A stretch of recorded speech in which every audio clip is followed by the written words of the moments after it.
இன்றே டவுன்லோட் செய்து உங்கள் ஃபேவரட் ஷோக்களை என்ஜாய் பண்ணுங்க. சிவா, நம்ம மில்லிலேயே கூட சூப்பர்வைசர் வேலை செய்யறதுக்கு ஆளு வேணும்னு உங்க அண்ணன் கிட்ட சொல்லிட்டு இருந்தல, அந்த வேலைக்கு நம்ம கதிரை எடுக்கலாமா?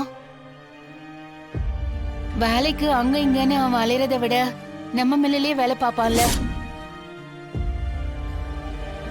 சூப்பர் பெரியம்மா. சித்தப்பா, பெரியம்மா சொன்ன மாதிரி கதிர்க்கு நம்ம மில்லிலேயே வேலை வாங்கி கொடுத்துருங்க. கண்டிப்பா மாயா.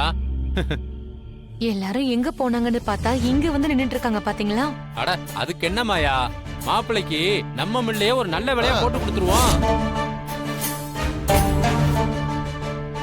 ஆனா என்ன, அண்ணன் எப்பவுமே ஒரு நேர்முக தேர்வு வைக்காம வேலைக்கு ஆள் எடுக்க மாட்டாரு. அதான் யோசிக்கிறேன். என்ன பெரிய நேர்முக தேர்வு?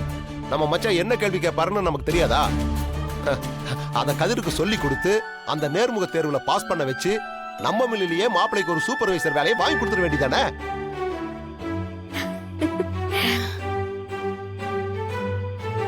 ஏய் கதிரு, என்ன இன்னும் தயங்கிட்டு இருக்க? இங்க பாரு, நாங்க 2 பேருமே உன்னை கூட்டு போறோம். ஓகேவா? அது இல்ல, மாமாவுக்கு என் மேல துளி கூட நம்பிக்கை இல்ல. இதுல நான் நம்ம மில்லுக்கே வேலை கேட்டு வந்திருக்கேன்னு தெரிஞ்சா அவர் என்ன தேர மாட்டான், வேணான்னு சொல்லிருப்பாருன்னு பயமா இருக்கு. நம்மளுக்கும் அது கஷ்டம் தானே. எதுக்கு நான் அங்க வேலை பார்த்துக்கிட்டு, வேணா நான் வெளியிலேயே வேலையை பார்த்துக்கிறேன். கதிர் இப்படி சொல்லாதடா.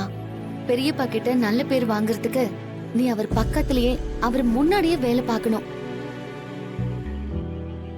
சின்சியரா வேலை பார்த்து அவர் மனசுல நீ இடம் பிடிக்கவும், ஒன்னு அவருக்கு ப்ரூவ் பண்ணவும் உனக்கு கிடைச்சிருக்கிற ஒரு நல்ல வாய்ப்பா இதை எடுத்துக்கோ.